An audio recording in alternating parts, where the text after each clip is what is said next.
we face two challenges, two things that making our lives difficult. It's unknowledge, that means we don't know ourselves, we don't know our structure, our functions, and the basic law of nature.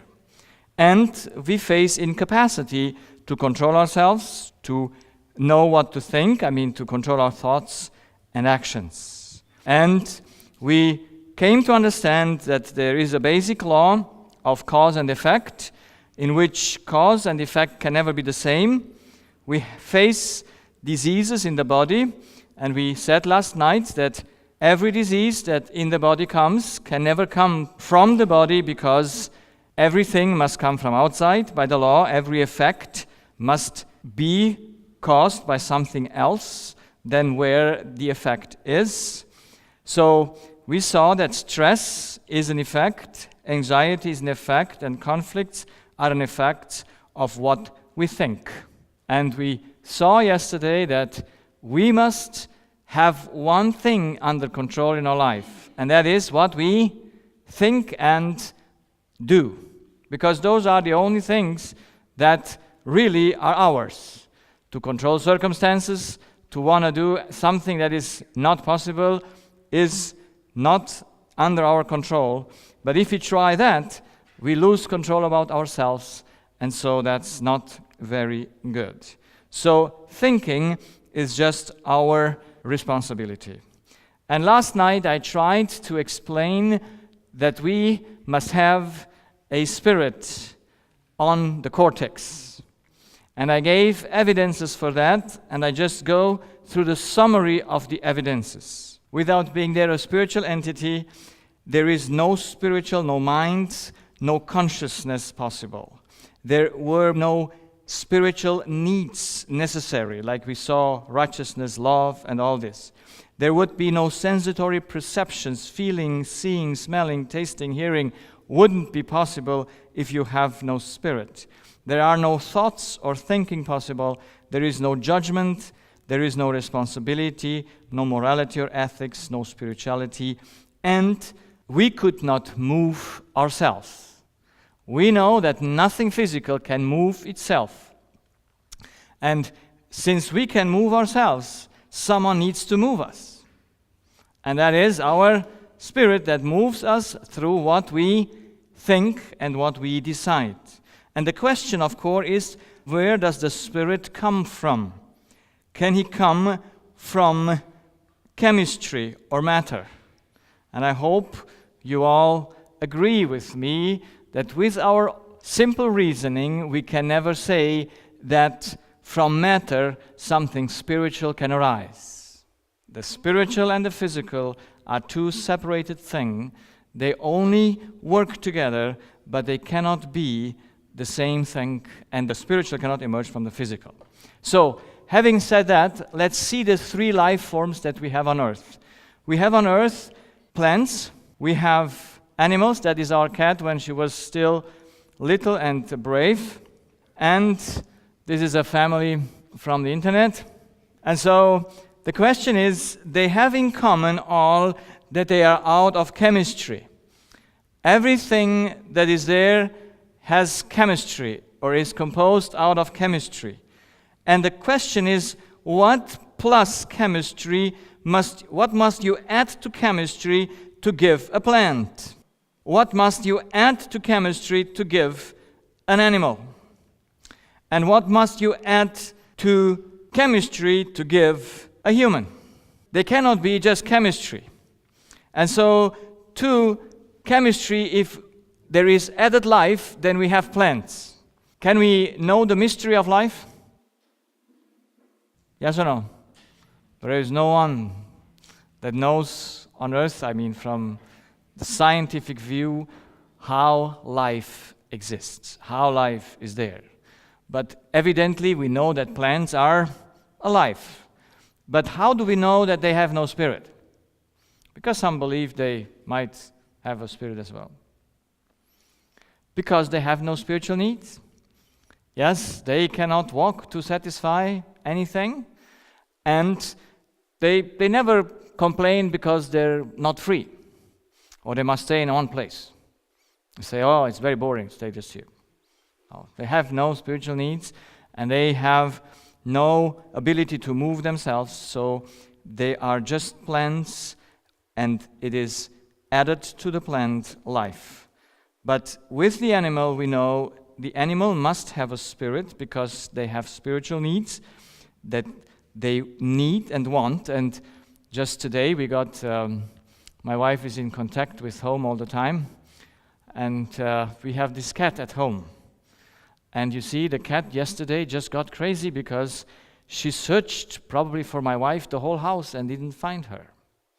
Why does the cat need my wife? There is every food there. And when we had our dog, we had a big dog for 11 years almost, and that dog, he was bound to my wife, not to me. He didn't know me very well. But my wife, he knew exactly. And when we were gone, he didn't eat. Yes, because he was bound to my wife. But for what purpose? Because he wanted food? No, food was plenty there. You see, animal and humans have their first need is love. And that proves that they must have a spirit, because there is no need in any physical thing for any spiritual thing. And that's very important to grasp. So this poor cat will have to suffer because my wife left. And she has no choice, because she must have a source of love. Now, yes, she can adapt with the time. It might be in 3 weeks when we get home, or 2.5 weeks, that the cat, she will immediately recognize my wife. But she might have a very strange behavior towards her, which even sometimes look like revenge. You know?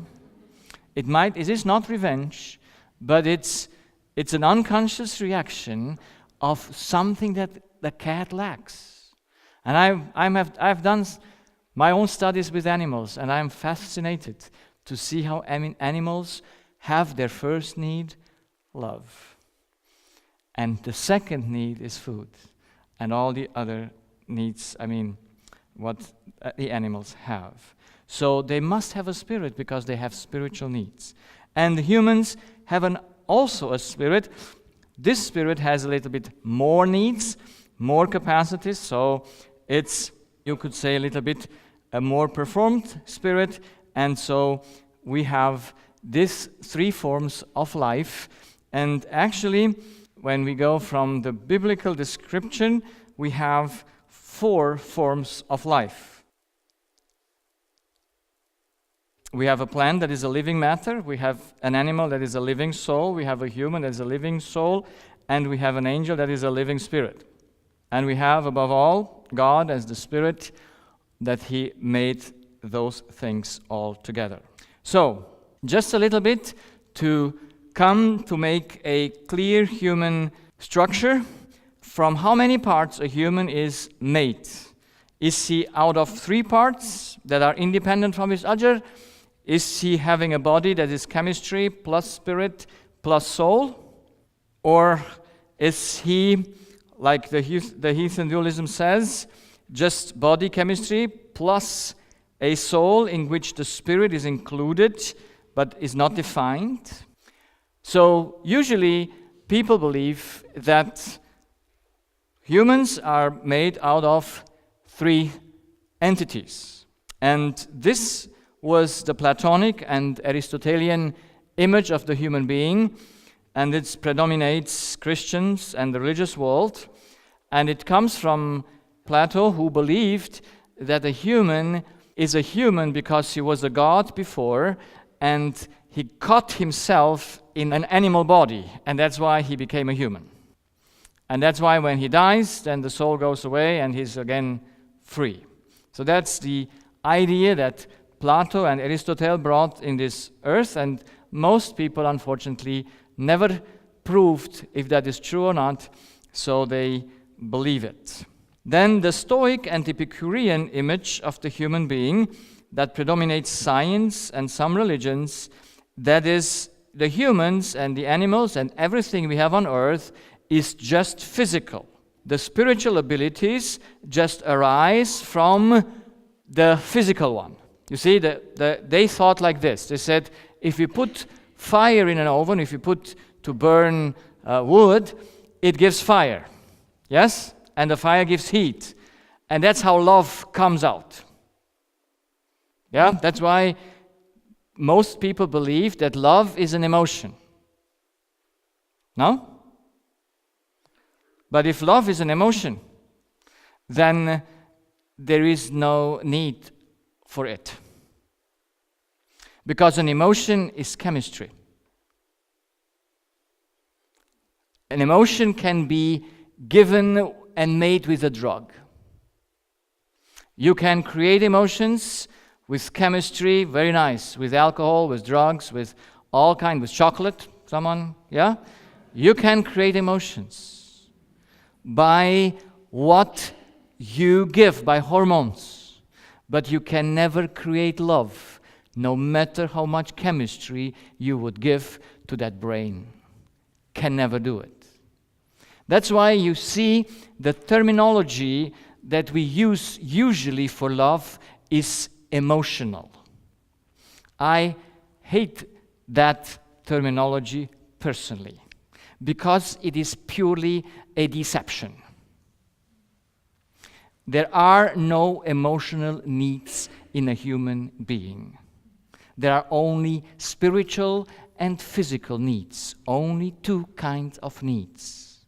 But since science believes that human is just a matter of chemistry, it must say that love is an emotion, righteousness is an emotion, anger is an emotion, fear is an emotion.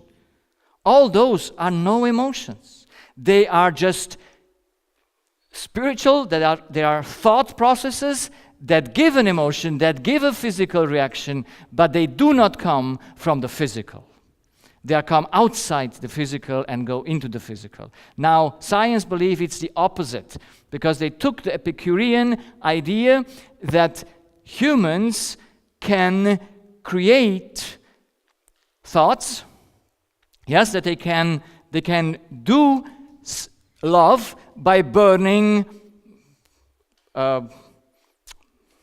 carbohydrates. Yes? The more you eat, the more you burn, the better you love. Yes? Are you with me? You understand, sometimes a scientist is a very inventive person. And I love them, and I hope you, like I said the first night, think for yourself. And do not rely on someone else's ideas or words, but study it for yourself. And your own reason should be able to discern two things, and to discern and prove it on your own life. What you really need is something spiritual, not something physical. This is an idea that I cannot go with it, neither the first one. I came across with that which is the only possibility that body and spirit results in the soul.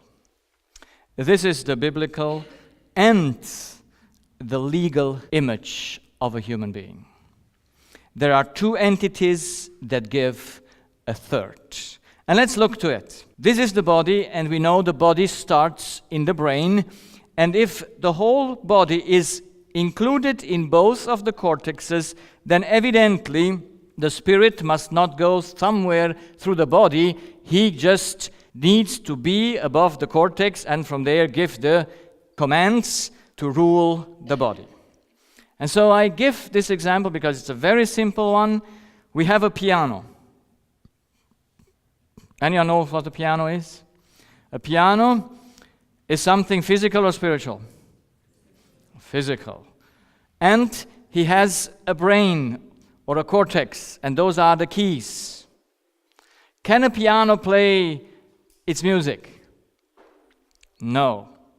We need a player for that. So the player and the piano together If the player is the spirit, the piano is the body, what is the soul? The music is the soul.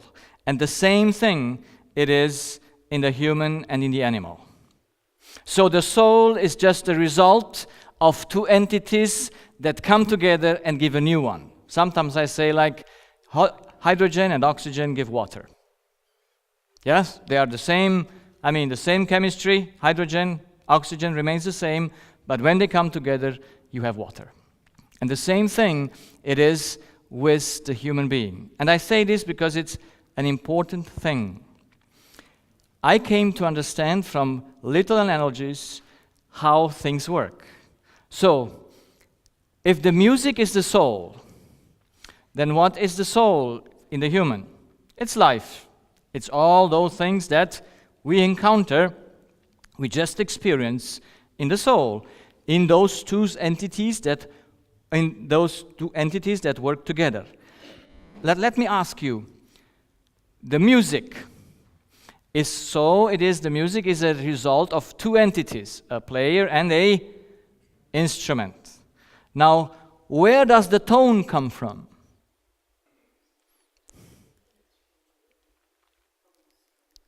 Yeah, so where come the tones from? From the instrument. That is, when you hear me speak, who speaks? It's me speaking, but the Spirit gives the input, but you don't hear the Spirit, you hear my body speaking. So how do you know the piano player can play the piano? On the tones, the piano gets out. And I hope you get this when we come to the disease. We will see that a little bit later. But I want to make a little bit more sure you understand this connection between body and mind. Because it's most important, no one speaks about it because we have only one entity. We always speak about the brain. We speak about the center of the brain where the emotions come from. That's chemistry. They don't come from outside. They are generated there. And so we must be very clear what we speak about when we speak. So how do the cortex or the body and the spirit work together in the soul? So we have our eyes. Now, your eyes are located in the body. They are connected to the cortex. Who sees what you see now? I heard that the brain.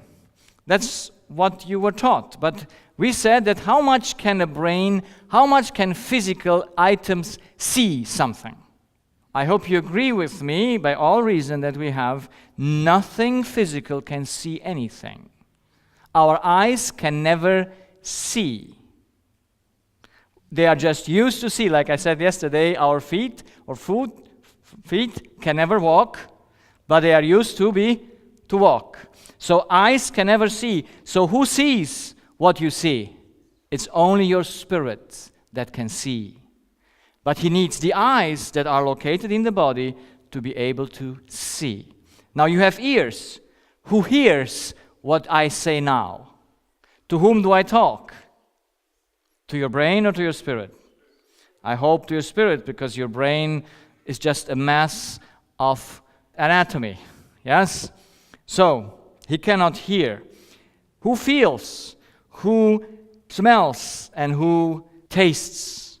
I hope that you know that there is a combination of both. If you cutting down your nerve that leads the smell to your cortex, how much does the spirit smell anymore?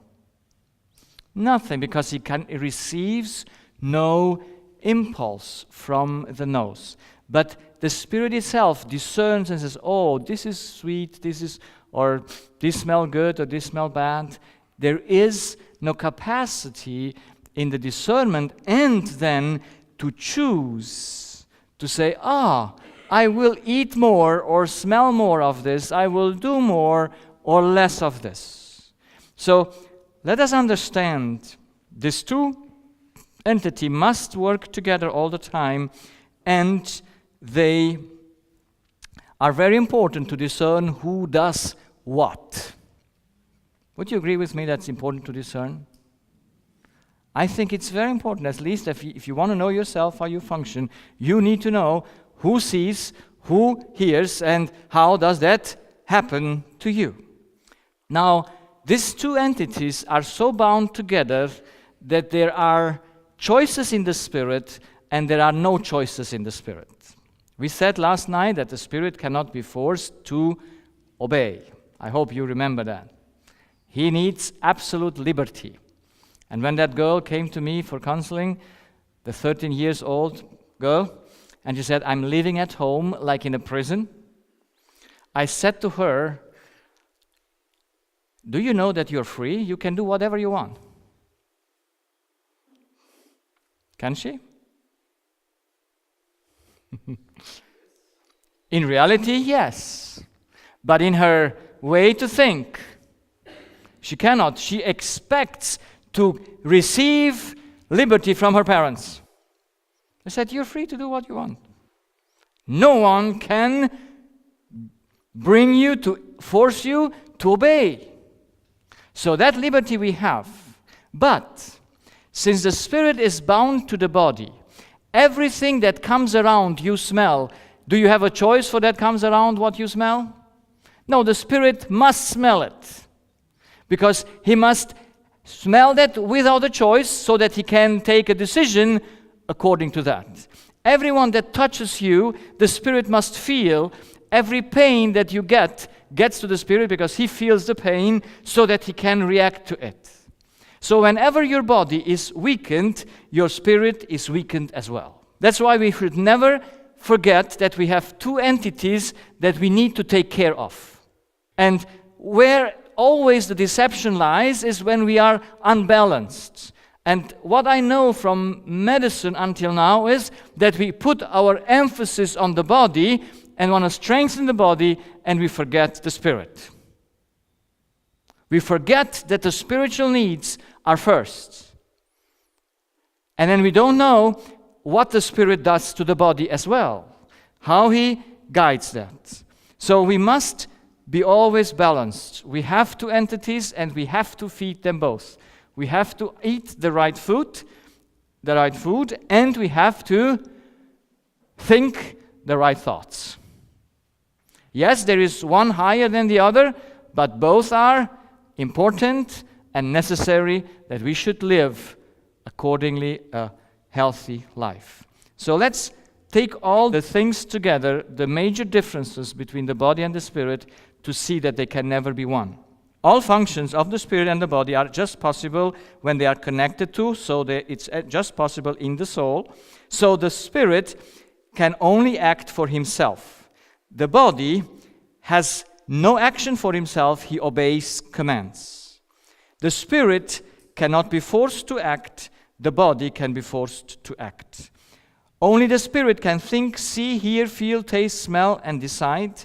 The body has no spiritual capacities. The brain cannot think, not feel, not decide. It is just used to think and to feel, but it is not the entity that feels and decides. The spirit can move the body cannot move himself. Only the spirit can have a relationship with God, humans, and animals. The body has no capacity to have a relationship, and he only can store information, take them, and give them further. So a little conclusion here. What are the responsibilities of our spirit? We have him here. I tried to do a little bit of a graphic, and I took the spirit and the digestive organ, you see that, and the heart, just to make sure we understand the two entities. We have a spirit and we have a body. So what must the spirit do? What are the spirit's responsibility? He governs all processes in the body. Everything that happens in the body is governed by what the input of the spirit through the brain to the whole body is. We know that the whole body is connected to the brain, and there on the cortex, the spirit leads all processes. The nervous system is led by the spirit. I just say a few. The hormonal system is led by the spirit. The immune system is led by the Spirit. I have a good saying in my practice. When I started 14 years ago, because I'm a Christian, I prayed, I said, what shall I put as a motto in the waiting room of my practice? And so I got this Bible verse from Solomon that says, a merry heart is good like a medicine, and a broken spirit drieth up the bones. When I put that on my wall, I never knew that that's the conclusion of the whole matter. You see, wisdom is not in many words. Wisdom is in little words. I'm not wise yet. Solomon could say it in one sentence, and he put it straight. A merry heart, we will see when we go through the heart, how the heart functions. That the opposite of happiness or of joy is the cause for our problems. And the brokenness of the spirit dries up the bones. And those who understand what bones means, in the bone there is the immune system made, or the blood and everything. And all that is made in the bones, in the marrow of the bones. And Solomon knew exactly how the human body and mind work together. That's why he concluded that very nicely. When someone gets sick, when someone gets an eruption of a herpes, like you see it here with me, then something has happened in his heart.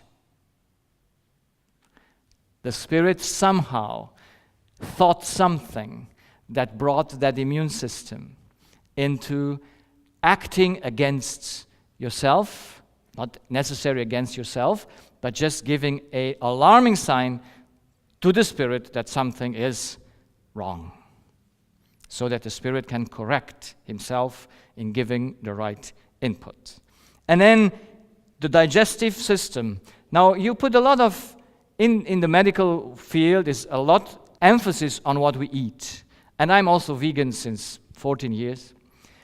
But the emphasis on food, no matter how healthy food you eat, if you have stress, fear, and conflicts, how much will it help you? Your digestion is not governed by what you eat, but by what you think. And it's a combination, of course. If then you eat that what is not so good, of course, then you will get a double minus, double symptom. But if you have the right food and the right thought, then everything is perfect. Yeah? So never forget, the more important for your digestion is what you think, not what you eat. If you eat in a hurry, better not eat. Because even if it's healthy, the digestion will not work correctly. So we have these two things. And then the blood sugar. You see, we have many patients that have diabetes today, yes? And diabetes is a general disease, and the most patient cannot be adjusted with the blood sugar. And I love diabetes people because I know that there is something that can make their blood sugar very nice. So I had one day a 69-year-old patient, and she got diabetes type 1 when she was 65. And she was having a very modern device, an insulin pump on her belly, and with a monitor where you could read every 20 minutes how the blood sugar level was. And when she showed me that device, I said, wow, tell me, do you see what happens with your blood sugar in the moment you have a spiritual event?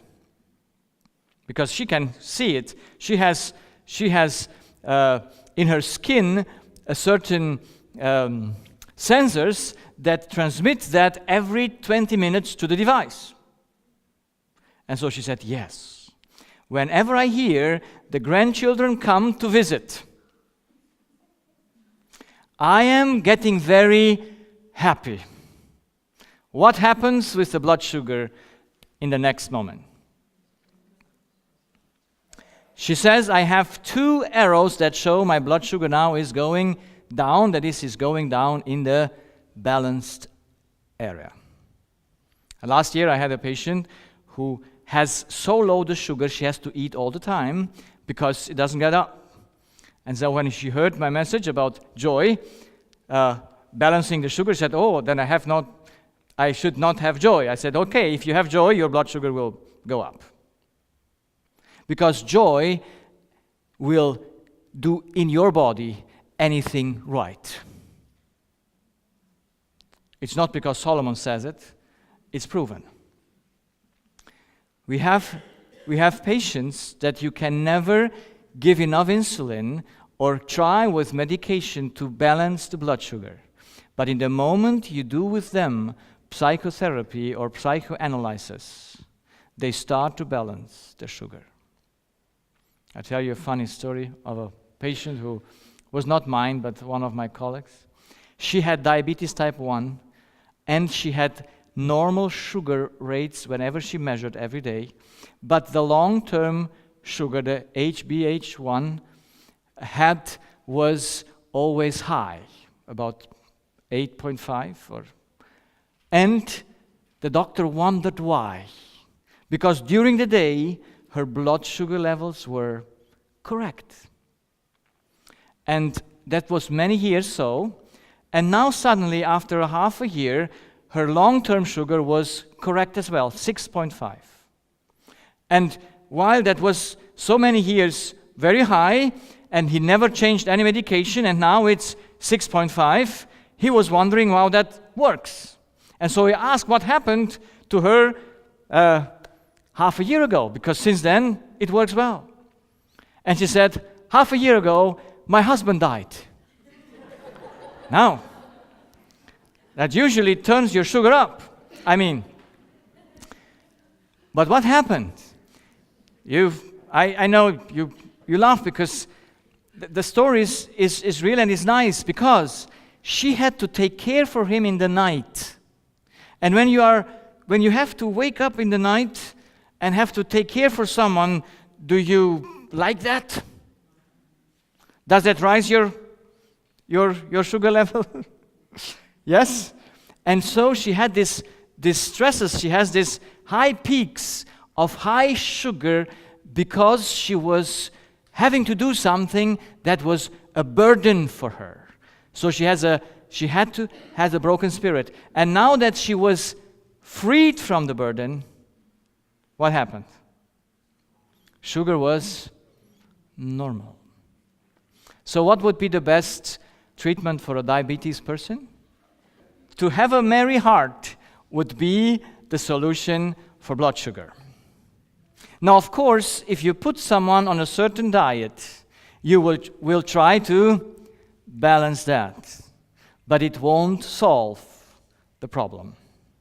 And it still goes then somewhere else. That's why joy, the Spirit, if he has joy, he will never make any disbalance in his body. There are people who come to me and say, well, you have to balance your food so that you eat basic food. The sour and basic, acid and alkaline. Yeah, acid and alkaline. And you have to balance that food, And I said, well, if you would just have a little bit a less acid spirit, everything would be fine. Because we hardly think that the Spirit handles everything. You see, your B12, your iron, anything that is disbalanced in the body. Yes, you can have it from a less intake, but none of us have a too small intake. We have a too heavy metabolism for it. It is disbalanced by what the Spirit leads to it. So I think this is so important for us to understand. If you want to fix the issues of men, if you want to fix your levels in your chemistry, you must know that someone reigns chemistry, and it is you, the way you think. That's why Solomon was a perfect doctor. And you know, Paul was also a perfect doctor. The great evangelist, he said, be joyous, how often? So Christians are the most joyous people, they have no diseases. Isn't it? Wouldn't that be nice? But unfortunately, Christians are as sad as all other people as well. Why? Should it make a difference? I mean, they read the Bible all the day. Some of them. And still, they don't get the issue. So if we would know how to live in our mind, if our spiritual needs would be really in order, then in the body we would not bring through our spirit a disbalance of any chemistry that is there. Now, of course, the body cannot feed itself, we said last night, and so the body responds to the input of the spirit's thought, that is the electricity, and the body responds to the input of the spirit by what he chooses to give him in chemistry: eating, drinking, inhaling, covering, hurting, and so on. So we know that the spirit leads also what you eat. So a happy spirit will eat things that are healthy. And a non-happy spirit will just eat things that make him happy. You agree? That's why we are not controlled. But everything that we do with our body is governed by our mind or by our spirit. So I come to the first case so that we should not speak just theoretically. This is my first case in my practice, and I will mention her case in any of my meetings because it was the eye-opening case where I saw the pattern, and since I saw the pattern is identical in every case afterwards. I never found a case that is different. So I heard thousands of life stories, and I took them. But in the end, how many stories did I hear? I heard just one. You know that? It doesn't matter what story anyone tells me, I know the whole story already. Because there is only one story to tell. There is only one problem that humans face, and that is how can he satisfy his spiritual needs? How can love be satisfied to himself? And so this young lady, she was in her 30s, she came to me with severe headaches since 2 weeks. No medication worked that her primary doctor gave her, that the headache should go away. And so he sent her to me as an ENT. So I say, look, if maybe she has something in her sinuses, and we have to see what's going on there. And of course, there was nothing going on in her sinuses. I looked in her nose, there was sunshine. And so I said, what shall I do? And so since she showed in her face the painful, way of the muscles, they were there. I said, well, maybe she has a tumor. She's young. How shall I know? And for 2 weeks, the pain didn't go away. By nothing they did. So I sent her urgently to go to my colleague who made the CT scan. She came back the same day with the CT scan of her head, and anything in the CT scan was fine. So no sinusitis, no brain tumor, no bleeding, nothing that we could show anywhere that she has pain. Now I have a question for you, but don't answer too fast. What is pain? Subjective or objective? Now, who votes? Who is for objective? Who is for objective? 1 is for objective, 2? And the other one for subjective? Yes. So if pain is subjective, I can tell to this lady, young lady, look to these pictures, to this CT scan. They show nothing. So your pain is just imaginary. Can go home. You're fine. Because pain is then subjective. But this is the trick. Everything you feel, you see, you hear, and you smell is never subjective. Because it comes from the body and is a body reaction that goes up to the cortex. No matter if that is an hallucination or not, it still is objective. Because it comes through the body. You know, there are people who have always a bad smell. I mean, they have nothing in their nose, but they smell a very bad thing all the time. Who makes that? Is that subjective or objective? People come and hear a noise in their ear. Is that subjective or objective? So every symptom must be objective. But here is the trick. It is just perceived subjectively. That's why we think it is subjective. Okay? Someone feels it more, someone less, but everything you hear, you feel, you see, you smell, must be objective. So I take every patient serious. I cannot send him home and say, well, look, that's just your imagination. Forget it and the pain is gone. Would it be nice? Would you love me as a doctor? No, because not. Because the patient comes there, he does not know nothing about himself, more or less, and now there is a doctor, he wants to say him, he has no pain. That's not funny, because many patients, they have this feeling in their throat that something sticks there. They say, whenever I swallow, it's like a knot there and it doesn't go back. Some say it's a hair that's there and it moves up and down.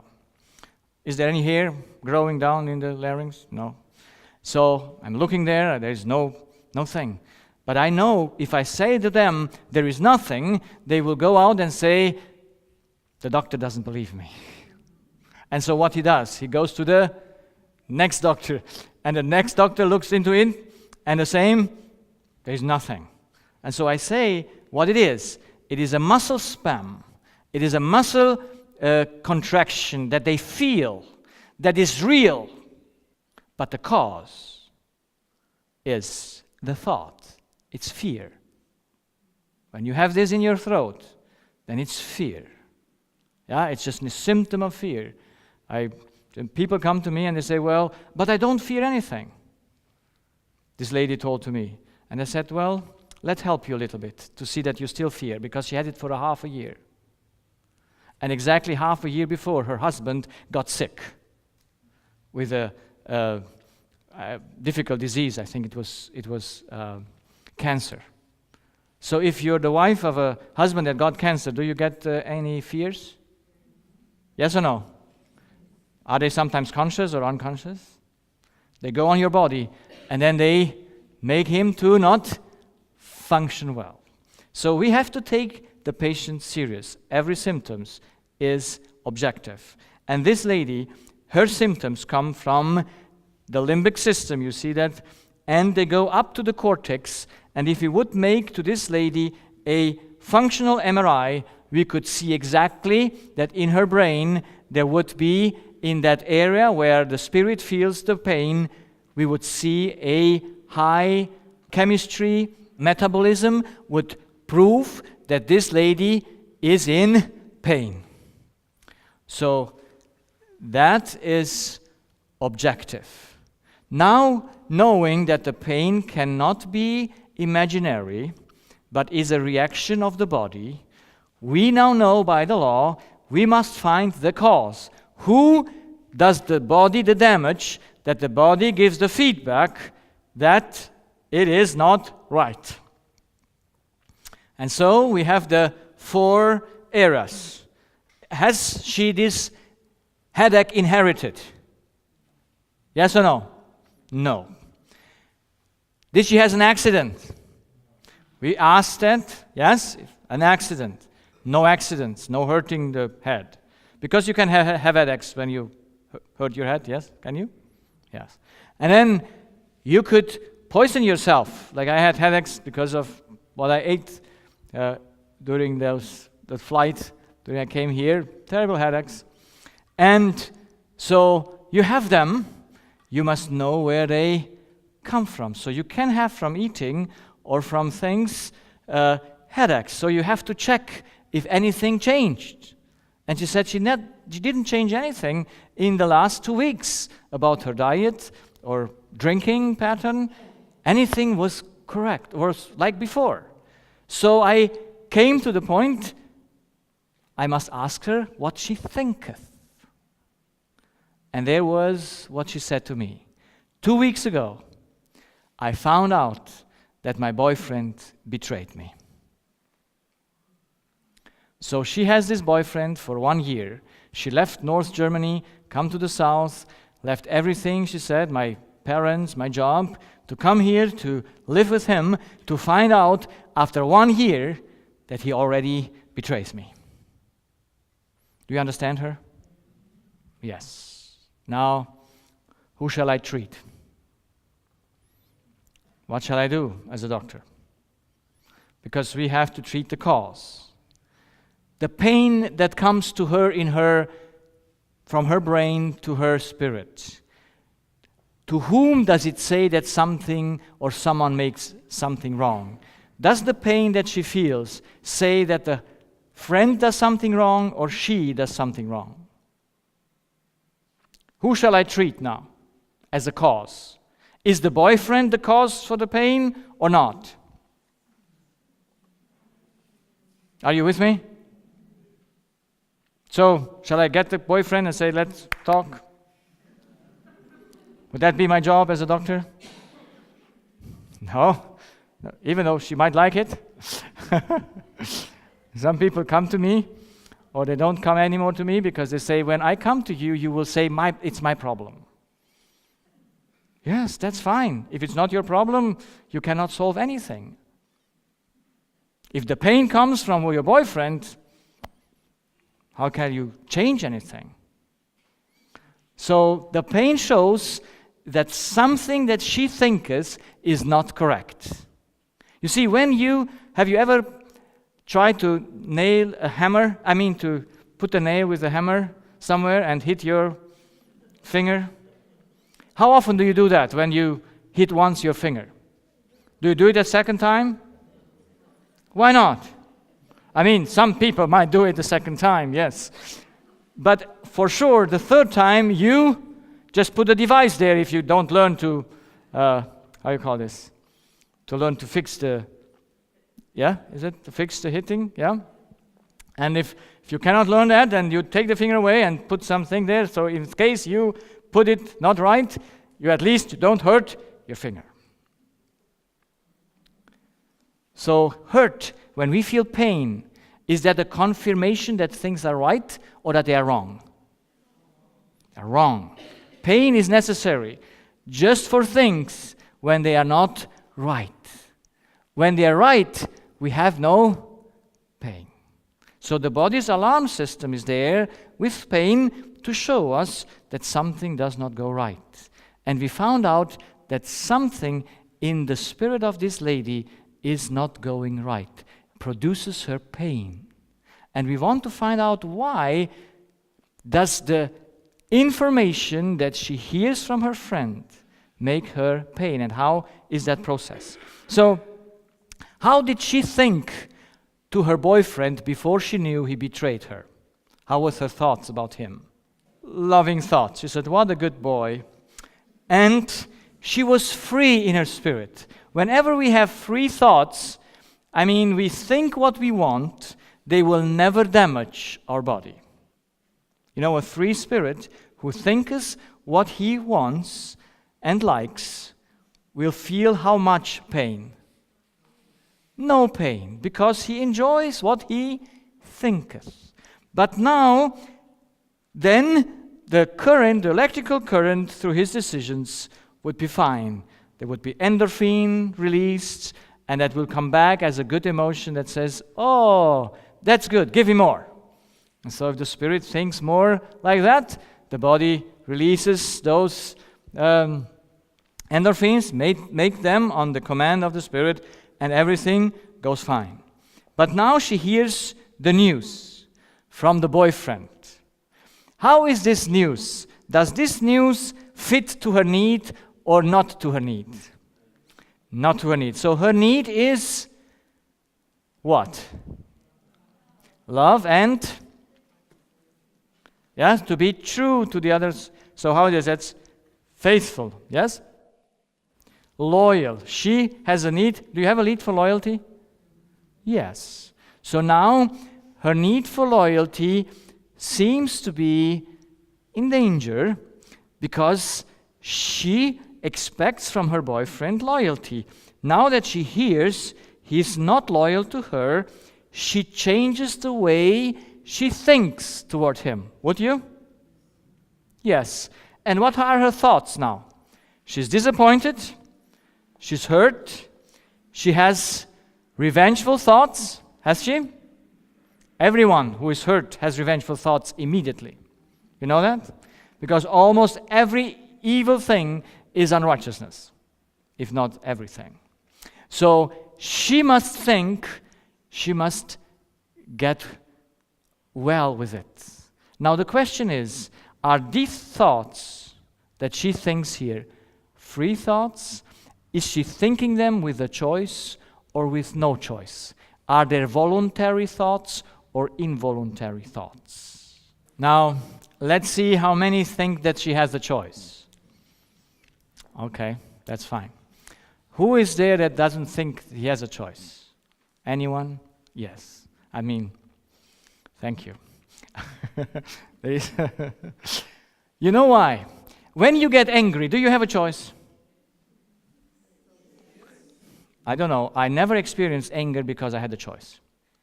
You see, my herpes came out because I got angry. But I didn't get angry because I had a choice. Do you say, oh, this morning I rise up because I want to be angry? This is my day for anger. Yes or no?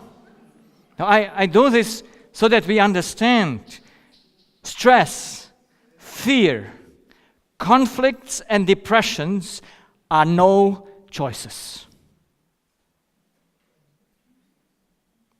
They only become a choice when you see that there are no choices. This lady has no choice to think different.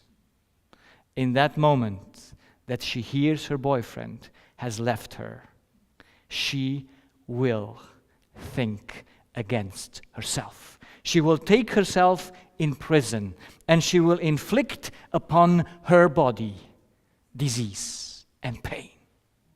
That comes like a feedback to the spirit to stop it. I tell you a nice story from a Christian lady, because Christians are loving people. So this is a Christian. She's about 70 years old. And I mention this because she opened my eyes a lot when she came to me in my practice. She was married to a husband for 40 years, and they were marriage counselors for 40 years. I mean, like they were together.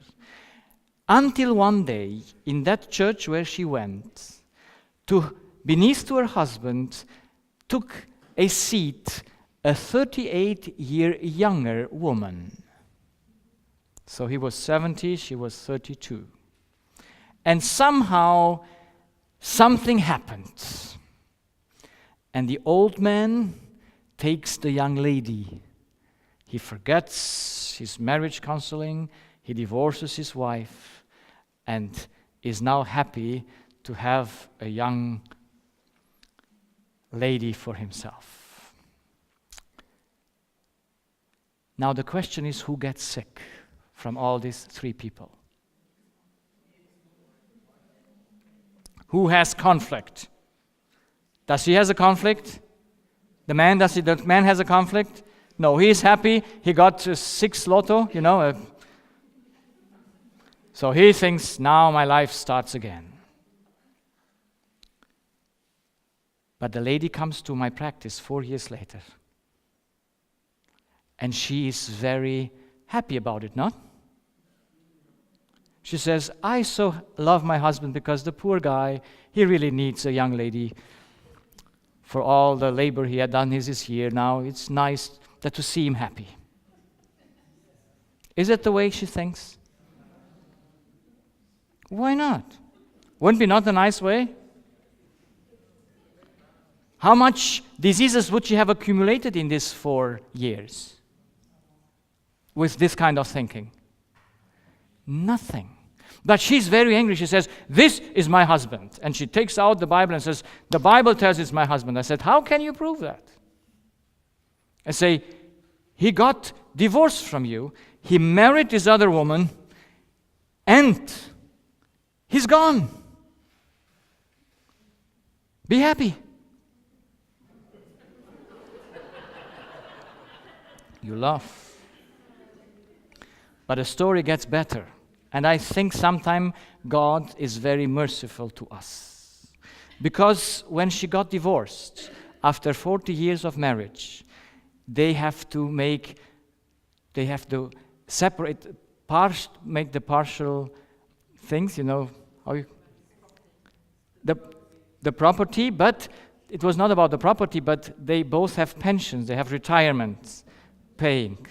And so the retirement paying is split, half and half. And who is the one who gains, who has the higher pension or the lower pension? He who has the lower pension. Lower pension. And so the wife has the higher pension. So now she has to give a part of her pension to her divorced husband. And she says, now, and this is the thing, I pay and I support his happiness.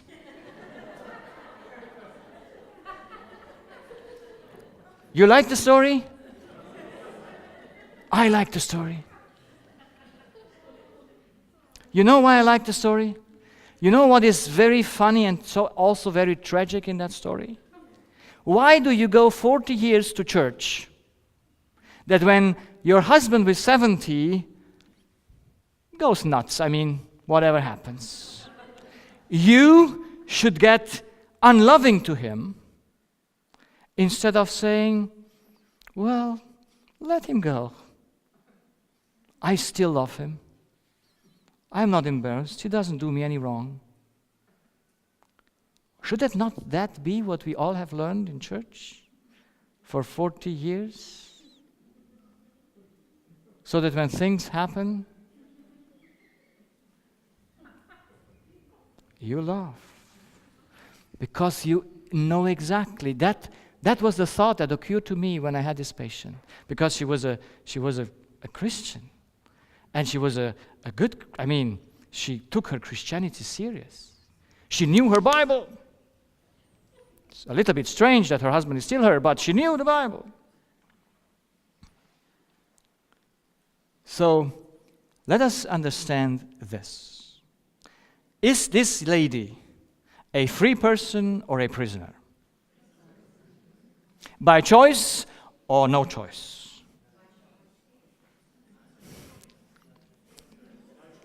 Now put yourself in her case. Put yourself in her case. How would you react when your husband just leaves you with a 38-year younger girl after 40 years of marriage, and you would say, well done, my husband, go.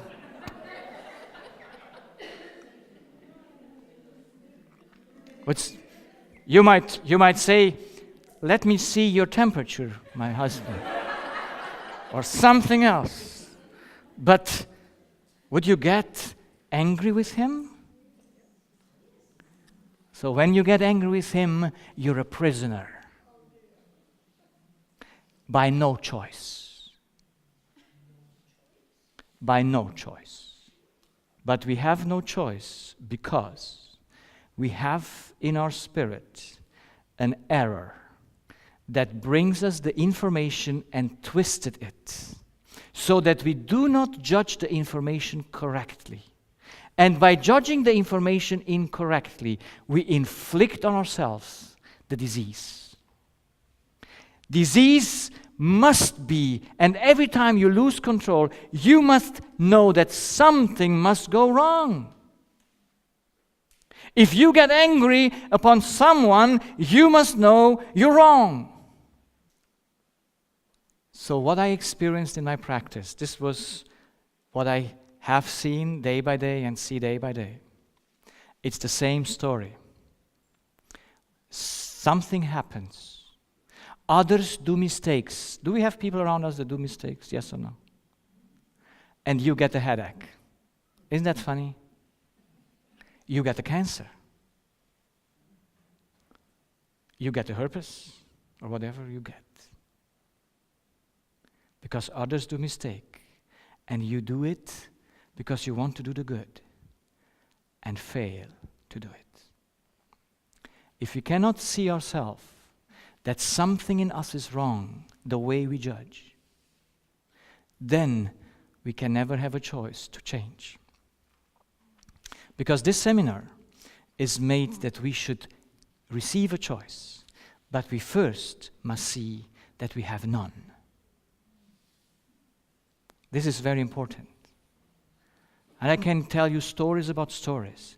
If you would suddenly hear that your husband has betrayed you for 35 years, would you just say, oh, fine for him? Could you then sleep again? Could you then look into his eyes and say, well, poor guy? Could you or could you not? Be sincere to yourself. I could not. Because something in us would make us to not do the right thing. And our body would react because our body needs loving thoughts all the time. He never needs a spirit that is in prison. That's why I'm so happy for those Bible verses where Jesus says, I came to free the captives. You see, a doctor frees the captives. And most of the captives are not even aware that they're captives. But their story tells their captivity of their own error. So let's see where the error is. The error in our spirit is in a place where we don't see him as an error. Now, how can I explain to you have an error if you don't see it or cannot see it? Is that easy to do? Yes or no? That's why my only power to show that the human being deceives himself is the sickness of his body and the story that he tells me about his relationships and life. There I find the captive spirit and I find a diseased body. And so with the diseased body, I tell him, look, something that you think is right is totally wrong. But what we all think is totally right, how can we know what we think is right? How can we know? Because thinking is subjective, yes? We all can think what we want, can we? So now we need to understand the body needs two items. It needs chemistry and electricity.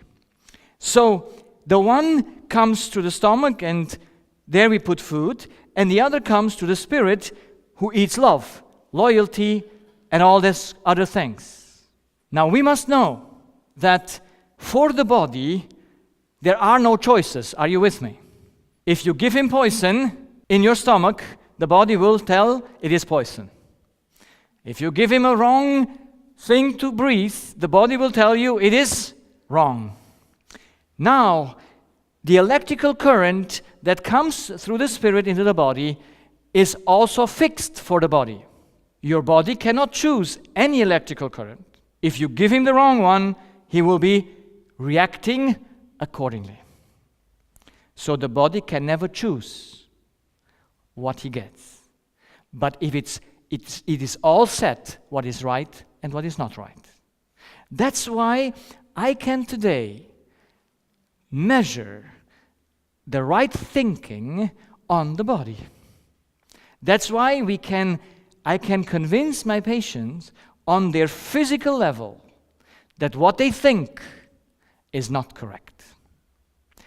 Or if I would have not their body as dysfunction, I could have no power to explain that it's wrong. Yeah? So, let's see. There are 3 questions. If we answer them correctly, we are fine. We are out of every problem. Who, how, and where?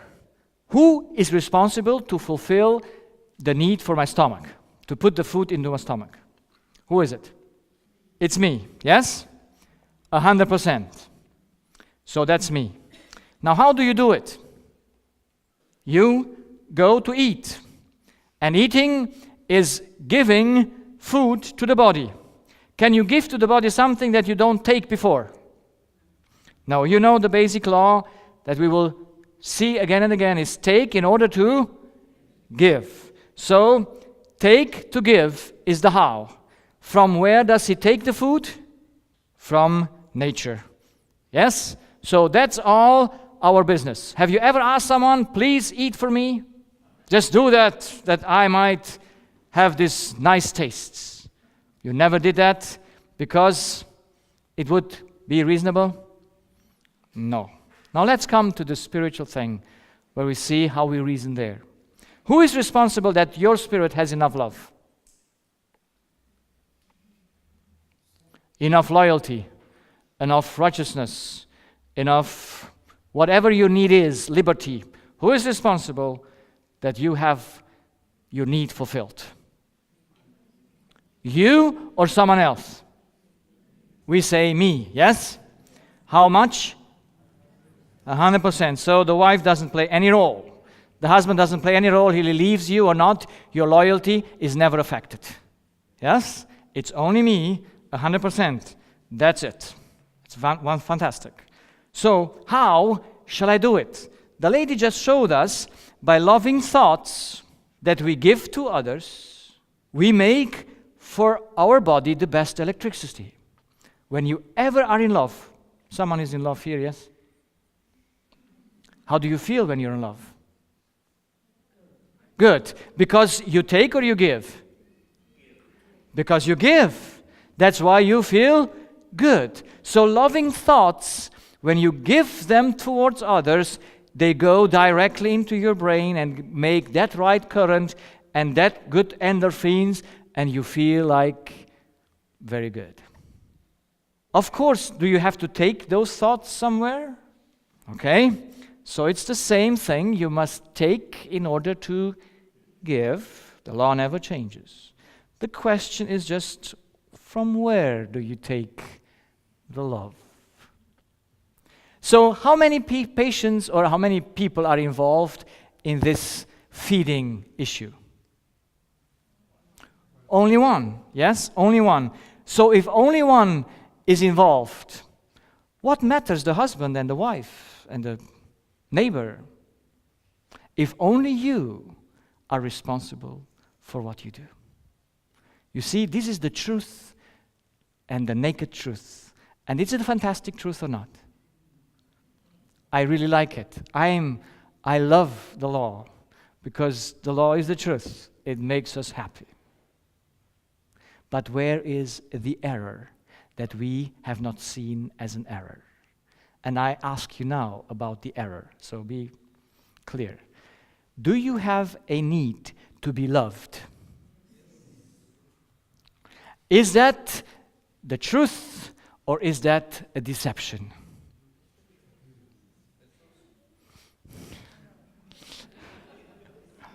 Now I know how you meant it. If you have a need to be loved, then whose job is it to fill up your spirit with love? If you have a need to be loved, to receive love, then whose job is it to fill up your spirit to have enough love? Whose job? It's someone else's job. It's the act of others. And tell me, where does the act of others ever get to your brain? There's only, if I ask my patient, and if I ask you, can anyone think for you? You will all say no. But if I ask you, do you need to be loved? You say yes, and you answer the same question the opposite way. Because love is an act of thinking. Pure thinking. And if someone else needs to love you, he has to have the capacity to think for you. You see how hard it is to see the difference of truth and the error? The greatest error that we believe is that someone else is responsible for our needs. Not for the creating them, but for the fulfilling them. It's nowhere in nature that any other one is doing it for you. There is no single example that everyone can feed the other one. Everything goes by take in order to give. That is only your action. I saw all people diseased and stressed and feared and in conflict because they want something from others. And they don't want something from others that is just a little thing. They want love, and love means how much? Everything. Love means everything. And if someone needs to love you, you're a poor guy. You're a poor person. Because how many people will really love you? Does your boyfriend love you? You have no idea. Sorry. She says yes. He's not here, so it's fine. I mean, just know it. It doesn't matter if he loves you. I mean, for you. Just for the relationship it matters. But for your needs, only what matters? That I love him. That's all. Do you like it? It's fantastic. But it's not the way our error accepts it. Because we go into relationships. I tell you, this is impossible. There is no law for this action. To be loved, to make someone responsible for what you need and how to fulfill it is absurd and against any reason. Because there is no one example in nature, and there is no hole in our brain or in our head where the love of others could just come in. It's only what you think, what you take in order to give. That's why our relationship, we must know the reason of them. And we'll see there are only two reasons for relationships with humans and with pets. And it's either we love them in order to give, or we love them in order to be loved, that is, to receive. So why did this girlfriend come to her boyfriend? Because she wanted to give him love or wanted to receive love from him? She comes to receive, and that is very great love. Everyone goes to receive, so everyone goes to eat the other up. And we call it love. The error leads to the thing, I am dependent for love from the acts and existence of others. Those are the two things. The acts and existence of others are our destiny. If we think they are important for us, then it's a problem. This lady is married, she's in her 40s, and she says, I want to divorce my husband. And I said, why do you want to divorce? I said, well, he uses me. That's a bad thought when you think you're used. Is it a good thought when you think you're used? No, it's a very bad thought. And so she said, he uses me. And I wanted to show her that she uses him as well. And it's not easy so often to bring that mirror to her. And so I said to her, oh, you want to divorce him, okay. And do you want to stay alone then? Oh, no, I want to marry again. I said, why do you want to marry again? And she said, well, I need someone to hug me. And to, I said, you want to use someone.